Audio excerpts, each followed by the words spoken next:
To be clear, we agreed on a press statement, a set of principles. That was very important and hard fought. But now comes the even more difficult task of trying to agree on legislative text to actually implement those principles. And that's what we're working on this week. While the text of the new gun legislation has not yet been finalized, lawmakers say the framework includes funding for red flag laws, enhanced background checks, closing the boyfriend loophole, a federal ban on gun trafficking, and funding for mental health and school safety. What it will not include is a federal ban on assault weapons or an increase in the minimum wage to purchase a semi-automatic rifle. Majority Leader Chuck Schumer has said he will put the bill on the floor for a vote as soon as possible. So let's discuss. With us tonight, Jason Johnson, a politics and journalism professor at Morgan State University. He is also a friend of our show and an MSNBC political contributor. And Yamiche Alcindor, NBC News Washington correspondent and moderator of Washington Week on PBS. Jason, when you look at this breakthrough, is it a good start or is it so thin that nobody deserves to run a victory lap here? Unfortunately, the only people who can run a victory lap if this framework is where it stays are the Republicans. Because if this bill gets passed in the current discussion that we're hearing, they get to take this off the table. They get to say in June of this year with 5-6 months to go before the midterm, see, we did something about gun control. See, we did something about Uvalde. So all the other mass shootings that we're likely to have between now and then, they will be able to wash their hands of it. I don't think this bill goes far enough. I think it's a nice idea. But at the end of the day, I can still walk into a gun show this weekend and a private dealer who may have 60 guns in their collection can still sell it to me without having to do a background check. If there are not universal background checks, the Democratic Party should not agree to it. If you do not define every single person as selling a gun as a private citizen being responsible for doing a background check, it's not effective legislation. So the only person who gets anything out of this are Republicans if they want to wipe their hands. Democrats look like they've caved if this is where it stays. Yamiche, you talk to Democrats every day. Do they see it that way? Because, yes, if this thing gets passed, does it mean gun legislation is off the table, or does it mean now we're talking, let's do more? I'm pretty sure a few months ago, there was nothing both parties were talking about together.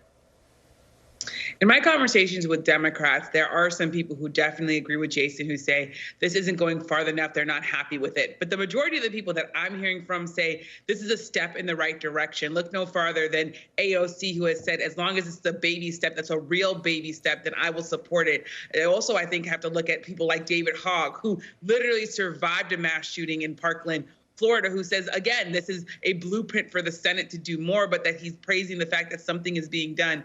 I was in Sandy Hook and covered the mass shooting there, the worst school shooting in our nation's history. I remember being a young reporter and thinking the world was going to change, and there was radio silence. Nothing could get through Congress. Nothing could get through the Senate. So the fact that these conversations are even happening, the fact that you have Republicans even saying that they want to change some sort of access to the way that we access guns tells me that while obviously there is an urgency here, there are some lawmakers who are feeling that even if it's for political reasons or for actual genuine reasons of being worried about gun violence, that they want to act and do something. So Democrats I talk to really do seem as though they're at least a little bit happy about the fact that this is being moved.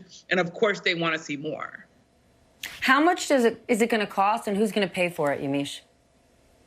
That's a critical question that I spent some of this wild day asking about. I was told by sources, along with our NBC News' Josh Letterman, we both were told that it's between $15 and $20 billion. That's billion with a B dollars. That's how much it's going to cost. Now, there was an aide for Senator John Cornyn, who was one of the lead Republican senator negotiators, who's saying that that's probably not going to be what they believe to be the final number or the final cost. But we have to, of course, go for what do Republicans talk of as cost, because the senator is saying that there not going to be new money here. There's not going to be new appropriated money. But when I'm talking to senators, they say this is still going to be real money, and they're looking at possibly a Medicare rebate. There are some other conversations about using funds that were appropriated for COVID or infrastructure to do this. I was also told that the biggest part of this bill is going to be the mental health services. Most of the money is going to go to that. There also is about maybe up to $1 billion for states to have incentives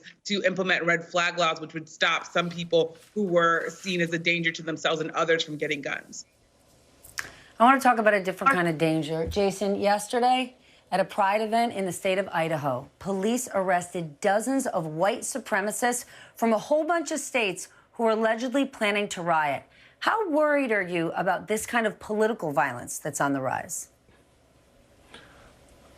Massively worried. And I'll say this as somebody who attended my first Pride Festival this weekend. I had friends in town, and I was taken around to the whole experience. And it was so upsetting to me how many people there talked about how worried they were to be at a Pride Festival.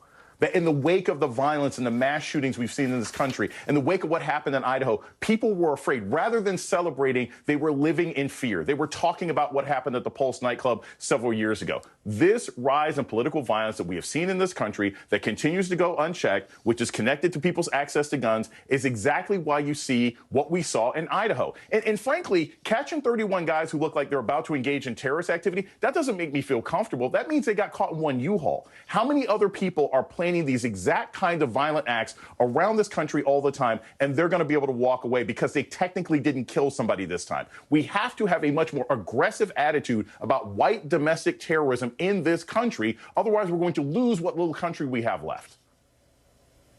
All right, then. On that very scary note, we're going to leave it there, but please come back soon. Jason Johnson, Yamiche Alcindor.